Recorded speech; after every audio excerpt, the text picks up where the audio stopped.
आदाब, सत श्री अकाल। जैसा कि आप सब जानते हैं कि हम लोगों ने JKSSB के फाइनेंस अकाउंट असिस्टेंट की MCQ की सीरीज़ शुरू की हुई है और आज ये इसकी थर्ड वीडियो है। इस वीडियो में हम कुछ और टॉपिक से कंसर्निंग कुछ क्वेश्चंस करेंगे। जैसे फॉर एग्जांपल कॉस्टिंग हो गया, थोड़ा सा हम पार्टनरशिप की बात करेंगे, कुछ पब्लिक फाइनेंशियल मैनेजमेंट सिस्टम की बात होगी और कुछ क्वेश्चंस अकाउंटिंग स्टैंडर्ड्स के रिगार्डिंग होंगे। ठीक है, ये क्वेश्चंस बहुत ही इंपॉर्टेंट है और कुछ हद तक कुछ क्वेश्चंस इतने थियोरेटिकल हैं कि नॉन अकाउंट बैकग्राउंड वाले लोग भी इसको आराम से कर सकते हैं और इन पे फोकस करेंगे तो आपको एक एज मिल सकता है इस पेपर में। तो चलिए स्टार्ट करते हैं आज का पहला क्वेश्चन। आज का पहला क्वेश्चन बोलता है कि direct material costs are added into the direct manufacturing cost to calculate A. discuss cost, B. prime cost, C. resale cost या D. merchandise cost। ठीक है, तो अब डायरेक्ट मटेरियल कॉस्ट कौन सी होती है? वो कॉस्ट जो कि आप डायरेक्टली अपने रॉ मटेरियल्स के साथ एट्रीब्यूट कर सकते हैं, उसको रिलेट कर सकते हैं। ठीक है, और डायरेक्ट मैन्युफैक्चरिंग कॉस्ट कौन सी हो गई? सेम। तो अब इन दोनों को जब मैं ऐड करती हूँ तो मुझे क्या मिलता है? हम उसको क्या बोलते हैं? हम उसको बोलते हैं डायरेक्ट प्राइम कॉस्ट। तो the answer here in this case is B, prime cost. चलिए आगे बढ़ के देखते हैं कि प्राइम कॉस्ट क्या होता है। So prime cost is nothing but, जैसे कि आपको बताया, it is the cost which the company incurs in manufacturing a product. ठीक है, तो इसकी क्या इधर फॉर्मूला भी आ सकता है, आपको ये भी डायरेक्टली पूछ सकते हैं कि प्राइम कॉस्ट का फॉर्मूला क्या है। तो उस समय कंफ्यूज नहीं होना है। सिंपल प्राइम यानी कि सबसे इम्पॉर्टेंट, सबसे मेजर। अगर ये नहीं होगा तो प्रोडक्ट नहीं होगा, प्रोडक्ट नहीं होगा तो सेल करने के लिए कुछ नहीं होगा। ठीक है, so it includes direct material cost और direct labour cost. Direct material cost, for example अगर मैंने एक पेन बनाना है 10 रुपये का, तो मुझे उसके लिए क्या क्या चाहिए? मुझे उसके लिए रीफिल चाहिए, मुझे उसके लिए उसकी ये प्लास्टिक की जो भी होती है इसकी एक्सटर्नल बॉडी चाहिए। ठीक है, तो कैप्स चाहिए। तो इन सब के अगर मैं लगाऊं कि मुझे पता है कि मुझे ये सारी चीज़ें कितने की मिल रही है, फॉर एग्जांपल मुझे 5 रुपये की ये सारी चीज़ें पड़ रही है। अब मुझे चाहिए कोई ऐसा जो असेंबल कर दे उसको। ठीक है, तो मुझे पर यूनिट कॉस्ट की अगर मैं बात करूँ तो लेबर की कितनी पड़ रही होगी? लेबर मुझे पड़ रही होगी से फॉर एग्जांपल 2 रुपये। ठीक है, तो टोटल कितना हो गया? For example 7 rupees, hypothetical example है, तो 7 रुपीज़। ठीक है, तो टोटल क्या होगी मेरी डायरेक्ट कॉस्ट एक पेन को बनाने में? 7 रुपीज़। अब ये 7 रुपीज़ मेरे डिसाइड करेगा कि मैं अब इसको बेचूंगी कितने का। ठीक है, तो ये 10 रुपीज़ भी हो सकती है, ये 8 रुपीज़ भी हो सकती है। ठीक है, सो इसकी इंपॉर्टेंस क्या होती है प्राइम कॉस्ट कैलकुलेट करने की? सबसे पहले कि प्रोडक्शन प्रोसेस को इम्प्रूव करना और उसको मोर कॉस्ट इफेक्टिव बनाना। ठीक है, दूसरी होती है it serves as a base for determining the effective pricing of the product. ठीक है, till the time I know कि मेरा प्रोडक्ट बना कितने का है, मेरे को नहीं पता चलेगा कि मुझे उसको बेचना कितने का है। कुछ चीज़ें हाउएवर अफेक्ट कर सकती है मेरी डायरेक्ट कॉस्ट को और डायरेक्ट मैन्युफैक्चरिंग को और प्राइम कॉस्ट को, और वो क्या क्या हो सकती है? फर्स्ट हो सकता है इन्फ्लेशन। ठीक है, अगर प्राइसेस बढ़ जाएंगी चीज़ों की, रॉ मटेरियल की प्राइस बढ़ जाएगी, तो ऑटोमेटिकली मेरा प्रोडक्ट भी थोड़ा सा, आप कह सकते हैं, या तो मैं अपने प्रोडक्ट की प्राइस बढ़ानी पड़ेगी मुझे, या फिर मेरे पास दूसरी ऑप्शन होएगी कि मैं अपना प्रॉफिट थोड़ा सा सैक्रिफाइस करूँ। ठीक है, तो ये सबसे पहली चीज़ होगी द राइस इन कॉस्ट। जिस तरीके से आपने देखा कि कोविड लॉकडाउन के टाइम पे सबसे ज़्यादा हमें लेबर की शॉर्टेज हुई थी, उस लेबर शॉर्टेज की वजह से बहुत सी ऐसी कंपनीज थी और फैक्ट्रीज थी जिनको शट डाउन होना पड़ा था। ठीक है, तो वो शट डाउन की वजह से क्या प्रॉब्लम्स हुई थी? इधर वेज उनकी सप्लाई कम हो गई या फिर उनके पास और ऑप्शन नहीं बची, तो उनको थोड़ी सी चीज़ें, कुछ चीज़ें जिनकी कॉस्ट एसेंशियल नहीं थी, उनको कॉस्टली करना पड़ा। ठीक है, second is the shortage of raw material और skilled labour. Similarly, third is the change in regulation can also increase the cost. I wanted a product, for example, something from the मैं pharmaceutical से industry से belong करती हूँ, मेरा raw material China से आना था, चाइना ने अपनी चीज़ें महंगी कर दी, ऑटोमेटिकली मेरी प्रोडक्ट को भी मेरी प्राइम कॉस्ट पे अफेक्ट करेगा। मेरी प्राइम कॉस्ट अफेक्ट होएगी तो मेरी सेल प्राइस भी अफेक्ट होएगी, सेल कॉस्ट पे जो सेलिंग की मेरी प्राइस है वो भी अफेक्ट होएगी। ठीक है, changes in technology can also affect the prime cost. And the last is adverse movement in exchange rate can also affect the cost. ठीक है, so you can also include a question. आपको इतना knowledge होना चाहिए कि अगर आपसे ये question पूछा जाता है कि what are the factors that affect the prime cost, तो you should know what is prime cost and you should also know कि क्यों direct cost plus manufacturing cost जो भी है वो affect हो सकती है और किन किन reasons की वजह से affect होती है। ठीक है, ये क्या क्या include करता है? ये include करता है direct material, piece rate पे, service labor, commission, etc.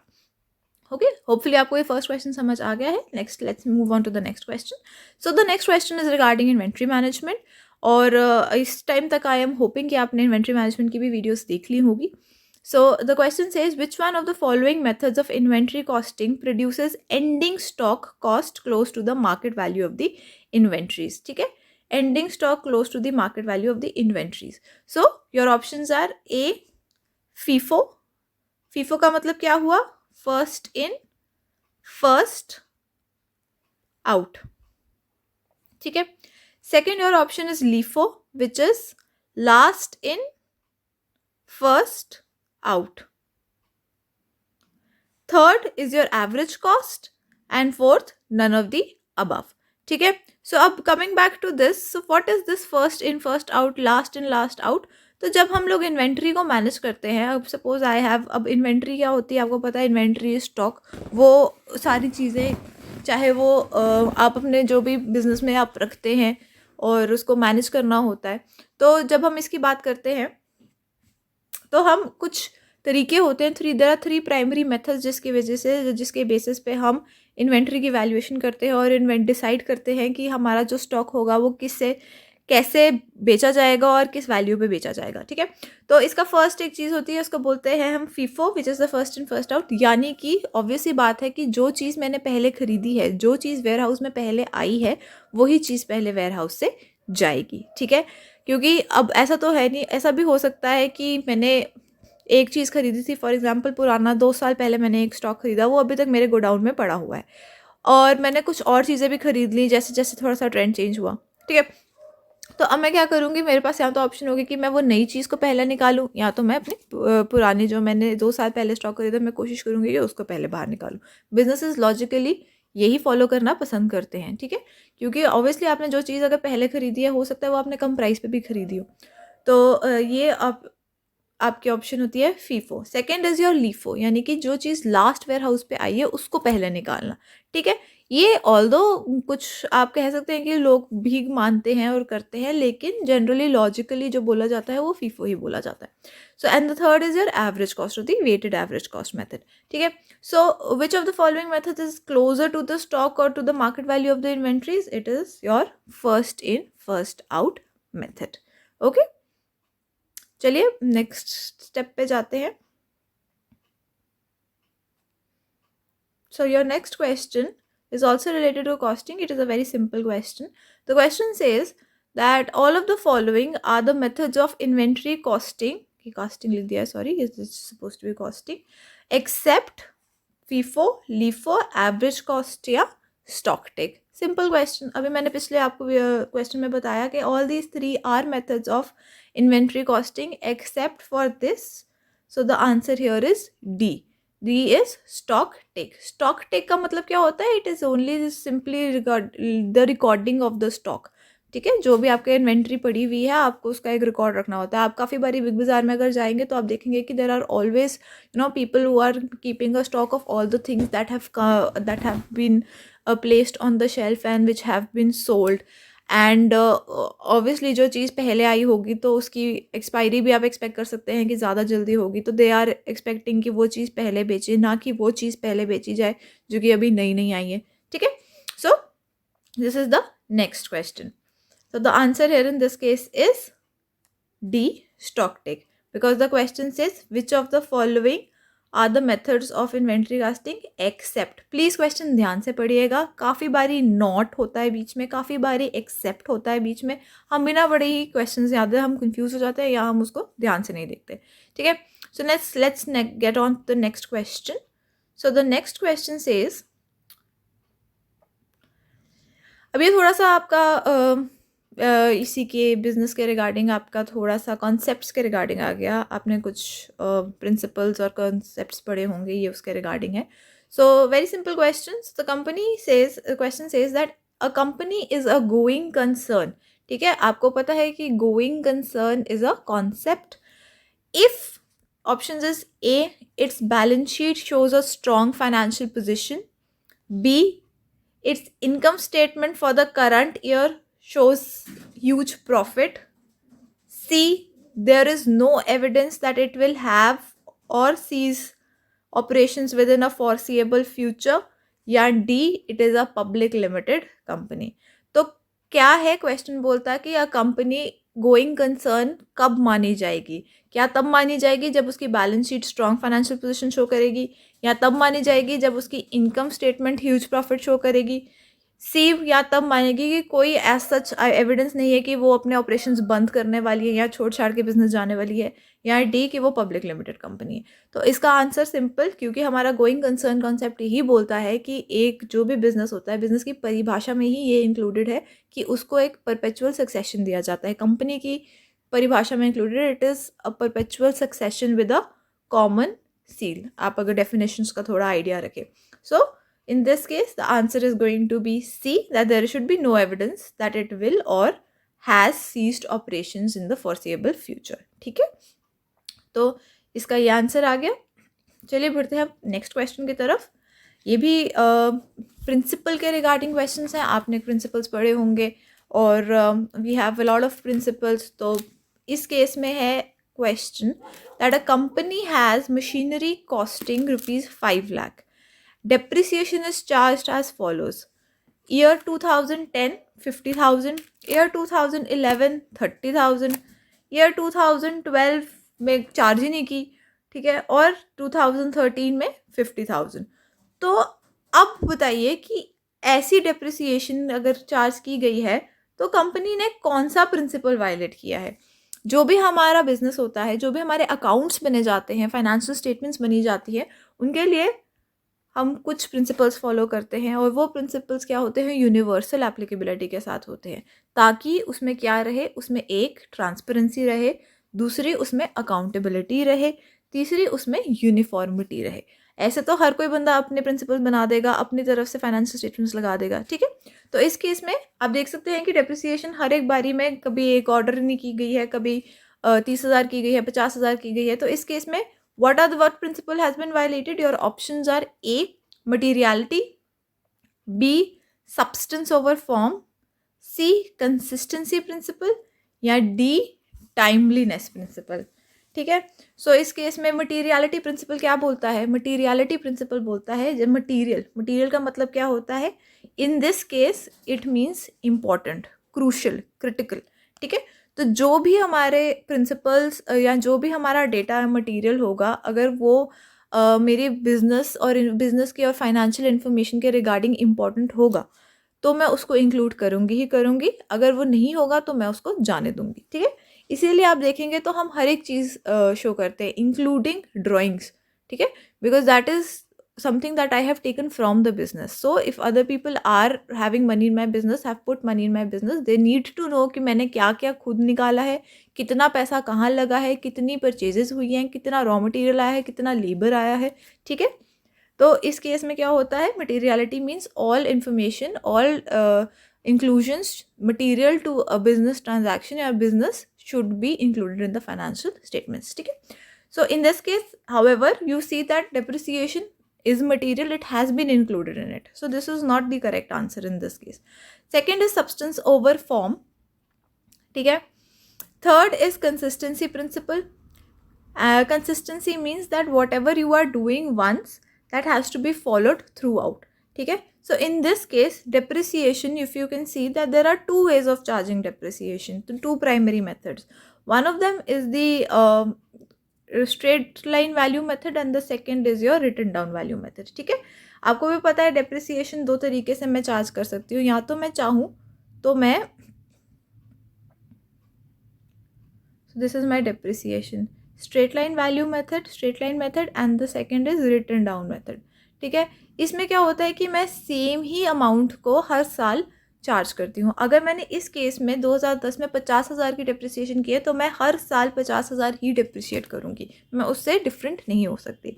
दूसरा होता है आपका रिटन डाउन वैल्यू मेथड, यानी कि जो भी डेप्रिसिएशन चार्ज करने के बाद वैल्यू आई है, उस पर एक कॉन्स्टेंट परसेंटेज मैं करती रहूँगी, ठीक है। उसकी रिटन डाउन वैल्यू पे हम लोग चार्ज करते रहते हैं। So in this case, which principle has been violated? This is the consistency principle, that even though we have shown depreciation, we have not decided on the method of depreciation that we will be following, and thereby there is no particular amount, ठीक है। So this is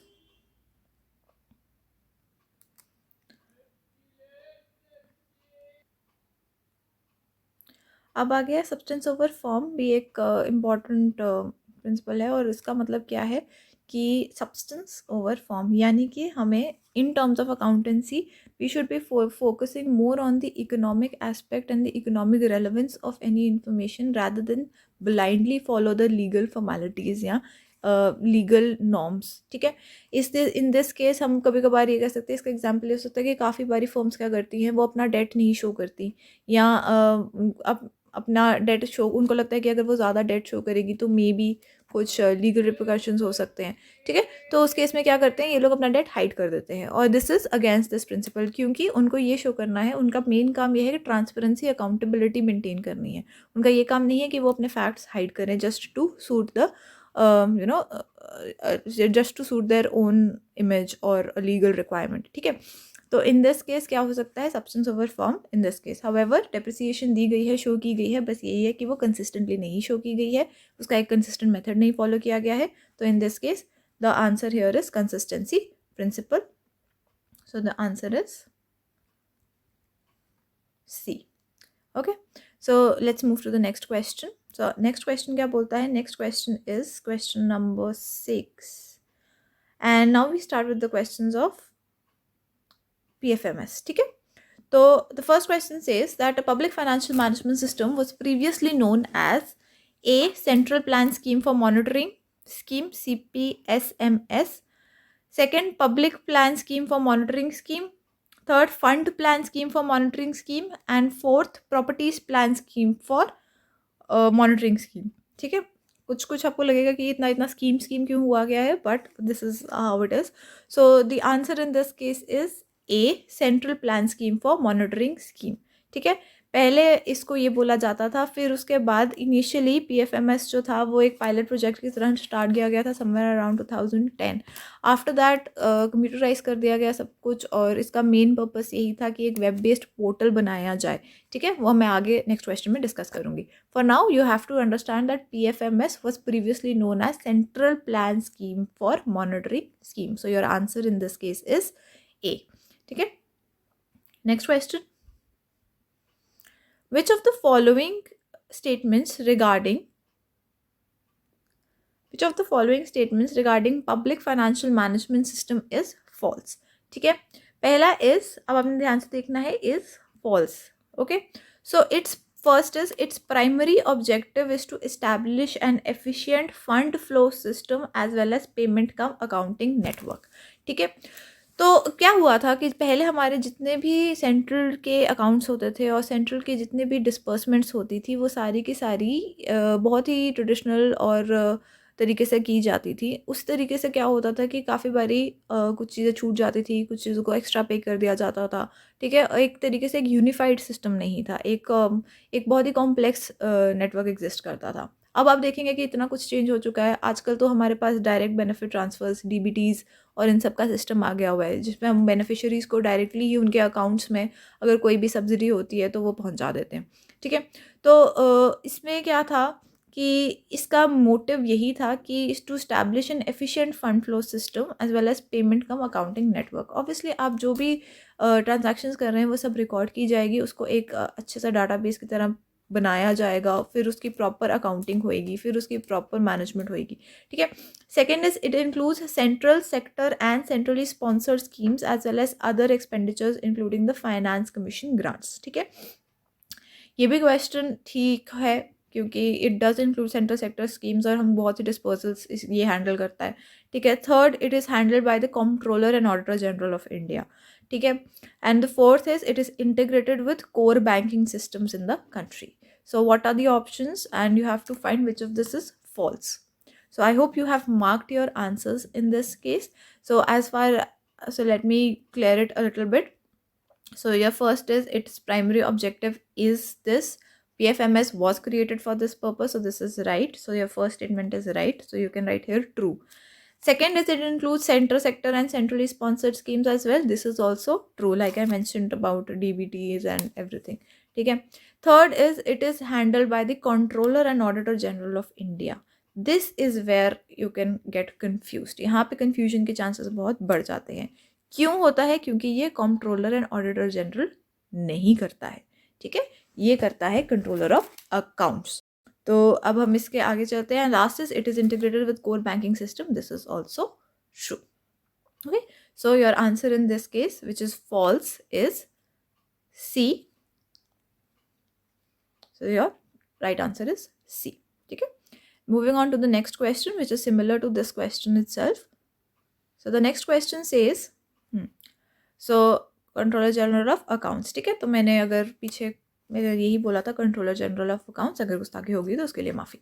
so the next is the public financial management system is a web based online software application designed developed owned and implemented by A. Your Department of Financial Services, B. Institute of Government Accounts and Finance, C. Controller General of Accounts, and D. National Institute of Financial Management. So very important question, please do not forget it. इसको आप ऐसे star मार के लिख लीजिए। तो ये आपको कंफ्यूज आ सकता है, आप रजिस्ट्रार ऑफ कंपनीज के बीच में कंफ्यूज हो सकते हैं, आप कंट्रोलर जनरल ऑफ इंडिया के बीच में कंफ्यूज हो सकते हैं। तो आपने ये रन है, this is by the Controller General of Accounts, which is CGA, ठीक है। अब आते हैं हम अपने नेक्स्ट क्वेश्चन की तरफ। So our next question is regarding accounting standards, ठीक है। So the first question regarding accounting standards says that which of the following INDAS का मतलब क्या हुआ? Indian accounting standards deals with the first time adoption of Indian accounting standards. तो पहले भी we would follow international accounting standards, but we have been replacing them slowly with Indian accounting standards because the dynamics of our country and our country's companies are slightly different even though we are multi nationals, ठीक है। तो इसीलिए we introduced this Indian accounting standards, और आगे के question में हम थोड़ा सा भी बताएंगे कि किसने इंट्रोड्यूस किया था। तो सबसे पहला क्वेश्चन यही आता है कि जब इंडियन अकाउंटिंग स्टैंडर्ड्स को अगर फर्स्ट टाइम किसी ने अडॉप्ट करना हो तो उसके लिए कौन सा अकाउंटिंग स्टैंडर्ड आता है? तो options are Indian accounting standards AS1, Indian accounting standard 7, C is your Indian accounting standards 101, and 4 is your Indian accounting standards 107, ठीक है। Do not get confused, AS1 is kind of similar to what was held internationally, but the answer in this case is 3, which is Indian accounting standard 101, ठीक है। So this is also an important question, please mark it and please do not forget it, ठीक है। Let's move on to the next question. So our next question is also regarding accounting standard, and this says that अच्छा, एक question PFMS के regarding रह गया था। सो PFMS और formerly called as CPSMS, जैसे हमने पहले स्टडी किया, is aimed at increasing the transparency as well as dash to the social sector which was previously non-existent, ठीक है। So what is it aimed at increasing? Like I told you, एक तो transparency, क्योंकि सब चीज़ें record की जाएगी बाकायदा और उनकी आपके पास पूरा का पूरा एविडेंस रहेगा, और दूसरी चीज़ क्या हो जाएगा? It will increase accountability to the social sector which was previously non-existent, ठीक है। So in this case the answer is accountability. अगर ऑप्शन होती all of these तो आप शायद कंफ्यूज हो सकते थे, but in this case the answer is accountability. So let's start off with the next question.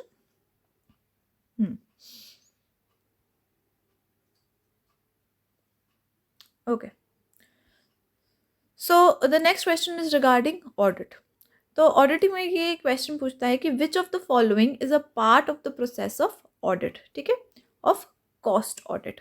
So I think you know what is auditing, and नहीं होगा तो डरिएगा मत, नेक्स्ट स्लाइड्स में I will give a little brief of it. तो सबसे पहला question is what of the following is a part of audit. So first is your identification of responsibility centre, B. Review of performance of each responsibility center, 3. Review of organizational structure, या D. Investigating the depreciation method and its application on fixed assets of the company, ठीक है। अब auditing क्या होती है? So auditing is an independent inspection of the financial statements of a company, so that if there is any discrepancy, अगर कोई गड़बड़ है तो वो आपको पहले ही पता चल जाए। तो देर आर वेरियस मेथड्स, हम लोग different type of audits classify करते हैं, और बहुत ब्रॉडली अगर देखा जाए तो कुछ ऑडिट्स ऐसे होते हैं जो कि स्टैट्यूटरीली मैंडेटेड होते हैं, दिए गए हैं।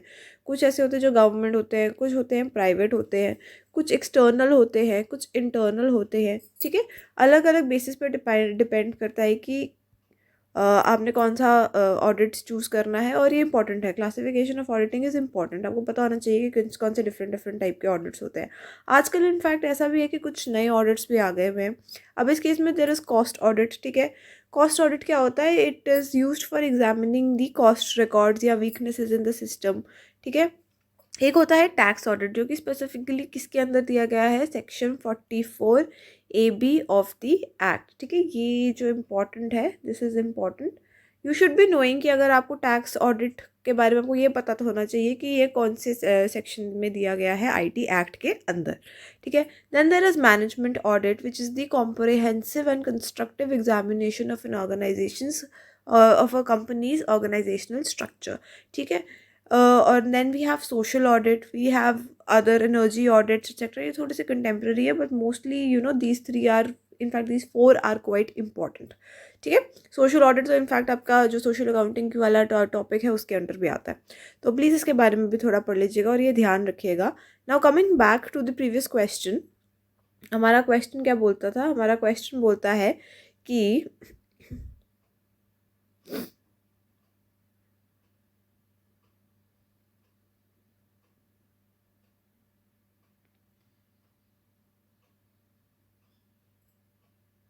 which of the following is in the process of a cost audit? ठीक है, तो the process of cost audit is, first we have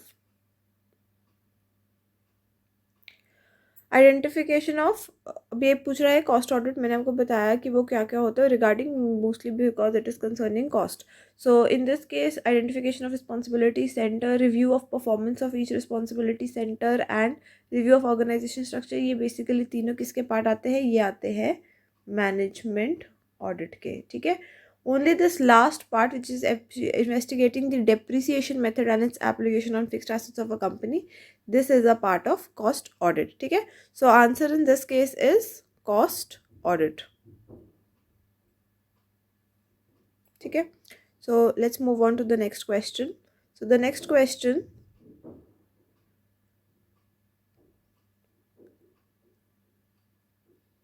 अच्छा हाँ, सो मैनेजमेंट ऑडिट क्या होता है? Management audit investigates the soundness of the management and its efficiency of operations, कि वो कितनी एफिशिएंटली काम कर रही है।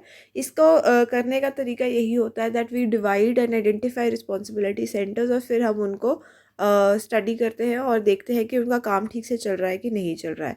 ठीक है, it is assessment of the systems which are being used in the organization, कि ऐसा तो नहीं है कि बहुत ज़्यादा long line of long chain of command है या फिर यूनिटी ऑफ कमांड नहीं है, फॉर एग्जांपल। ठीक है, ये सब चीज़ें, so that the performance can initially and ultimately be improved. So it can promote efficiency, operational profitability, encourage involvement of participation of the staff and discover irregularities. अगर management किसी firm की अच्छी नहीं होती है तो ऑटोमेटिकली आप ये कह सकते हैं कि उसके chances of surviving and sustaining is also less. ठीक है, so it is also an important part of auditing and forms part of basically very different kind of auditing. हम तो जनरली यही सोचते हैं कि फाइनेंशियल स्टेटमेंट्स को ही अगर आप इंस्पेक्टर हैं तो वही ऑडिटिंग होगी। नहीं, ऑडिटिंग के बहुत से टाइप्स होते हैं। ठीक है, now coming back to the accounting standards, so this says that Indian accounting standard 12 deals with A, plant and machinery, B, intangible assets, C, income tax, या D, मर्जर्स। ठीक है, सो ये है इंडियन अकाउंटिंग स्टैंडर्ड। अब ये important है, this is an important question, और मैंने आपको अभी पीछे भी बताया था, एक हमने अकाउंटिंग स्टैंडर्ड उसके रिगार्डिंग भी किया था, विच वॉज कि अगर कन्वर्जन करनी हो, फर्स्ट टाइम किसी ने अकाउंटिंग स्टैंडर्ड फॉलो करने हो, तो हम कौन सा अकाउंटिंग स्टैंडर्ड उसका गवर्न करता है, तो दैट इज़ 101। अब इस केस में IND AS deals with which standard? It deals with income tax. ठीक है, so please remember this, also important part. Next, coming to the another question, which is which of the following Indian accounting standard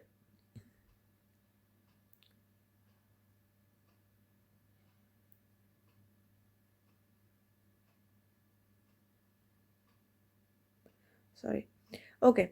So this question says that intangible assets is given under which accounting standard? So intangible assets, in the first video, if you remember, we have done Indian accounting standards. Intangible assets are those assets which cannot be, which are not tangible or which cannot be touched, but they are also important and included in our assessments and in our accounts. So how do we deal with them? It is given under accounting standard 38. ठीक है.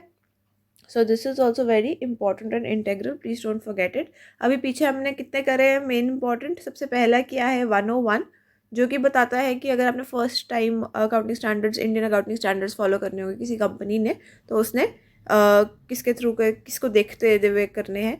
दूसरा हमने किया था 12 विच is regarding income tax, और अभी हमने किया है 38 विच इज़ रिगार्डिंग इंटेंजिबल एसेट्स. ठीक है. अच्छा, इसमें आप दो और अकाउंटिंग स्टैंडर्ड्स जो कि बहुत इंपॉर्टेंट है और कंफ्यूजिंग भी हो सकते हैं वो याद रखिएगा. एक है अकाउंटिंग स्टैंडर्ड 1, और ये 101 से थोड़ा अलग है. ठीक है. 101 जो था वो किसके लिए था? वो उनके लिए था जब आपने कन्वर्ट करना होगा और आपने कंपनीज ने स्विच करना होगा to the Indian accounting standards. जो अकाउंटिंग स्टैंडर्ड 1 है वो which is that is regarding presentation of financial statements. ठीक है. तो अगर आपसे पूछा जाए कि which accounting standard deals with the presentation of financial statements, तो वो कौन सा होगा? वो होगा AS1. वहीं अगर आपसे पूछा जाता है कि अगर कन्वर्जन के लिए अगर किसी ने स्विच करना होगा न्यू अकाउंटिंग स्टैंडर्ड्स में, तो दैट इज़ 101. ठीक है. तो ये याद रखिएगा. एक और अकाउंटिंग स्टैंडर्ड जो I want you to understand is AS7 which is regarding cash flows. ठीक है. Indian accounting standard.